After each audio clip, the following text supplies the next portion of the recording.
Hello and welcome to another episode of Quick and Nerdy, an MSP-friendly channel dedicated to Veeam-powered solutions for BaaS and DRaaS offerings. As always, I'm your host, Brandon McCoy, Technical Advisor for North America supporting our Veeam Cloud and Service Provider community. And today, we got a good video all around what's new in Backup and Replication 12.1. So it is the new year. Happy New Year if you're just watching this or wherever you may be. It is January, so super pumped about 12.1. It was released late December, along with the Service Provider Console version 8, an upgrade to VMOne, the Availability Orchestrator. Most products saw an upgrade, and there's a lot of really cool features, especially in 12.1. So I'm going to go through what I feel are some of the more important features to service providers, some of the more sexy features, the ones that pop, because there are so many features in our .1 release. This is actually the biggest .1 release ever. So I really don't have enough time to go into every single one. We do have a PDF of what's new, and it does break down every feature that got released as well as a brief description of what that means. I will be sure to post a link to that PDF in the description below. If you're new to the channel, don't forget to like and subscribe. Let's get right to it. So 3 big takeaways from this video, right? Maybe you're not going to remember every single feature, even the boiled down ones. So I like to break it down into a summary of security, visibility, and this theme of the Veeam data platform. So the Veeam data platform is somewhat of a rebranding from Veeam, where rather than having backup and replication and VMOne and the Veeam Availability Orchestrator, those 3 products are now bundled in to what is known as the Veeam data platform in 3 different editions. So depending on which edition you get, that VDP will come with VMOne and or the Availability Orchestrator. Now, the reason I bring that up right away is because on the rental program, which most service providers are under this rental program, there is no Veeam data platform, right? The Veeam data platform is part of the perpetual resale side of the house where you buy Veeam outright and it comes with, 1, 2, or 3 of those products depending on the edition that you get. And their editions are different than the traditional standard, enterprise, and enterprise plus. So if you're a service provider on the rental program, I wouldn't worry too much about that term or that theme, Veeam data platform. It's just kind of a rebranding of the way that it's packaged to end users or resellers that want to buy Veeam outright. Now, the security and the visibility. The security is really going to be the theme of 12.1. Most of the major features in this release are all geared around security being more than just a data protection solution, right? A new theme that Veeam has also birthed is radical resiliency, right? We want you to bounce forward from a disaster, not bounce back, right? We want you to keep moving.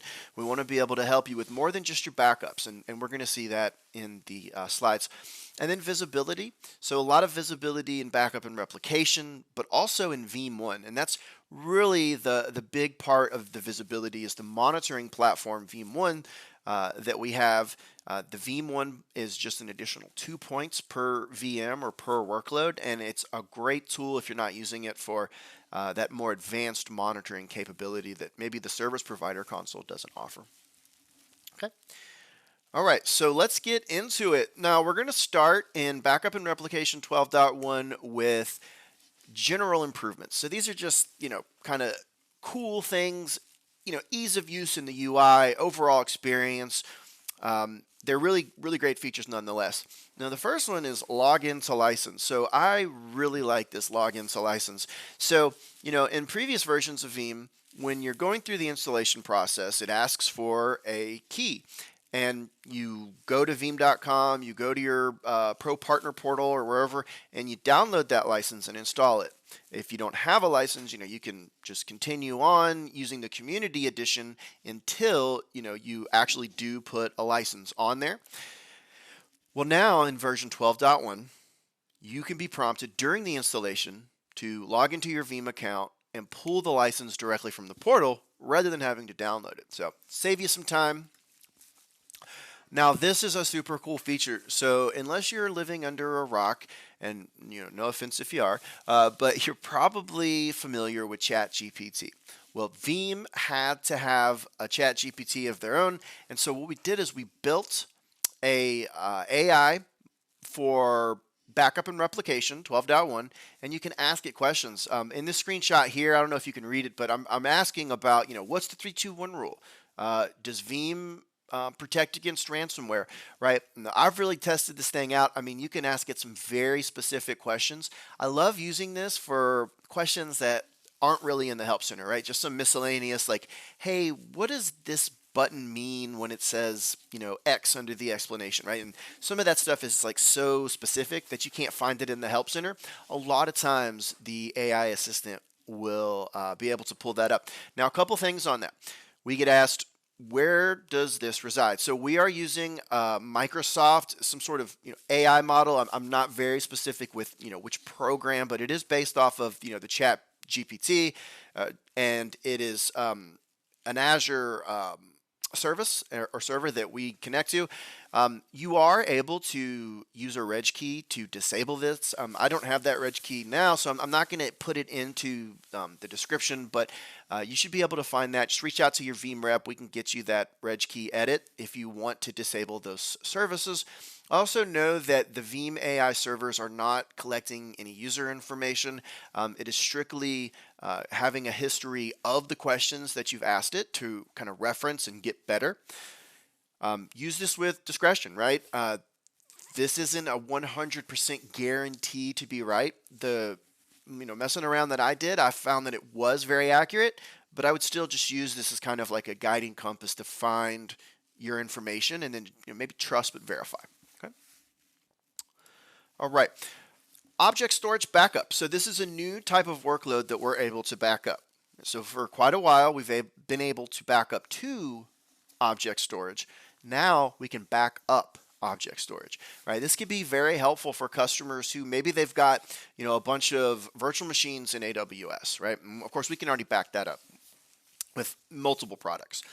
But maybe they have like some EC2 instances, right? Some servers in the cloud that do database, transactions, who knows, and then they've got a lot of their logs and activity tracking that are sent to an S3 bucket, right? Very common that some data is not stored directly on those virtual machines. Well, in the past, we weren't able to back those up. Now we can. If I'm not mistaken, it is based on the amount of data, very similar to how we do NAS backup, like every 500 gigs of data. So cool new feature there if you need it. Now the Hardened Repository, this isn't a new feature. So the Linux Hardened Repository with immutability has been around, I think, for at least a version or two. Well, what we've done now is we've made it easier to use, first of all. So we don't even call it the Linux Hardened Repository, and we actually do that for a reason. We don't want you to be off-put by the fact that it's Linux, and you may be thinking, I don't have a lot of Linux experience, I can't use this.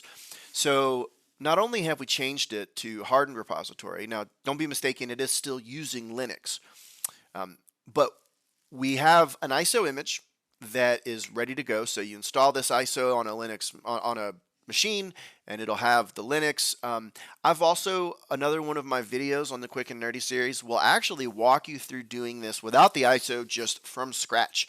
And I got to tell you, if I can do it, you can do it. All right. So there's also some other things in the immutable repository. I don't have time to really get into it, but it's all around like time signatures and the immutability period. It's just really further proofing the immutability settings of that Linux repo. More information on the time signatures, protecting that, can be seen in the What's New PDF. All right, CDP. So if you're not sure, continuous data protection, this is available for Enterprise Plus. It's only available for VMware, for both private and Cloud Connect VMware, as well as VMware Cloud Director. And so this is very similar to Replication, but it's asynchronous replication, and it's not using snapshots. So you can set like a policy to like say 2 seconds, and every 2 seconds we'll update the production machines so that if there's any kind of disaster, your recovery point objective, the amount of data in between your backups is very, very minimal. So some new things around that, we're able to add that into the Veeam Recovery Orchestrator if you're using that. We can also do sure backups with CDP. So CDP, I see it more in the larger environments. A lot of customers don't need CDP, or there's a lot of requirements that maybe prohibit them from using CDP. But know if that you have it, there are a few new improvements on that. Okay, so let's dive into the security aspect. Okay, so first of all, KMS. This is called a key management server. And so, plain text passwords is a thing of the past. Of course, a lot of people still use those if you don't have a KMS server, but having a KMS server can really help, supplement your security by having a key that your Veeam server has, and then a key that a KMS server has. Those two always have to be present in order for you to log in. In version 12, we saw the I think it was called the best practice analyzer, and there was like 3 or 4 things that it checked for. Do you have MFA turned on? Are you backing up multiple, repositories? Well, now we've called it the security and compliance analyzer, right? Again, just reinforcing that security aspect of the release. As you can see, there's a ton more stuff that it's going to check. If some of these things aren't in your environment or you don't care about, you can suppress those so that you won't see all the red X's. Inline malware and ransomware detection, this is one of the real big ones, I think. So in previous versions, we were able to run a malware scan on the backups. Now we can actually run a malware scan on the production machines, trying to find that ransomware before we back up that infected data. Here you can see a screenshot of what that looks like. Very easy to detect, the big red bug, and it'll show you which machine has that. There's also, different settings. So this is using AI and machine learning in order to compare production machines to previous backups. That's about the best I can explain it, but it's doing some stuff under the hood to compare those, and the doing of that stuff is CPU intensive, and it's using the Veeam proxy for that. So on the low side, you may miss some stuff, but it's not going to hit that proxy as hard. The extreme side, not only could it really bog down the CPU, you also may get some false positives. So something to keep in mind there. There's also more indexing of individual files and looking through those files for suspicious links and extensions. So really cool stuff there. If you want to look more into that, I highly recommend it. Another big feature is 4 eyes authentication. So it's like, I use this picture of the 2 guys, I assume they're going to like launch some missile or something, right? And so they have to have 2 people to do an action of that magnitude. Well, we have that same type of implementation with a lot of your backup policies. Hey, I want to delete this repository. I want to delete all these backups, right? And of course, immutability is great for not being able to delete backups, but having 2 people is great as well. This can also help somebody kind of think about what they're doing before they do it, not even from a malicious perspective, but just a carelessness perspective. If I know somebody else is going to come in and check my work, I'm going to take a few extra minutes to make sure I'm doing things right. Okay, let's try to slide through the rest of these. I know we're kind of zoning out on time here. So Yara is yet another ridiculous acronym. At least that's what I was told. I'm pretty sure that is true. So what this does is this searches for things. So let's say you're looking for bad things like werewolves, right? Or virus extensions. I can search for werewolves, and it will search my machines for any file that has the name werewolf inside of it. Now I can also use Yara to find the good things. Maybe I say I want to find all of the unicorns. So Yara will search for unicorns. This could also be things like credit card numbers, right? So it can look for good things or bad things, and it can help you to maybe use secure staged restore to remove those items. So if you're a fan of Yara, we got it. Okay, so VMOne. So we're moving on from backup and replication and security to the monitoring piece. VMOne, and cheesy little joke here, but VMOne, just so you know, VMOne is part of this Veeam data platform. And again, really it's just nomenclature of different licensing types, but the VDP, the Veeam data platform, is both backup and replication and VMOne as a combined service offering. And it's always based on the version of backup and replication, right? So, of course, it's always VMOne for 12.1, right? Whatever version backup and replication is on. So, some really cool new stuff in VMOne. First, there's we got the Veeam Threat Center, right? This is so cool. I'm a really big fan of like percentages and statistics. I have OCD, so I love to see these graphs. And this is looking at, the compliance thing we talked about, right? Are you doing the right stuff? Are you doing best practices? You get a score based on that, and you can just plain as day. You're not doing something right. Something is wrong in your environment. Let's figure out what it is. Also, that malware detection, very easy to spot. You can see on the map there's a location that has some infected machines. So just a really cool way to kind of get a clear picture in VMOne. When you open it up, you'll see a lot of the new features. Restore operator for 365. Somebody restored some emails. I want to know who did it. ServiceNow. So Veeam has moved its internal ticketing system to ServiceNow, just an FYI. But in that process, we also have integration now with ServiceOne. Things like sending things to your syslog server and being able to use ServiceNow APIs is one of those new features.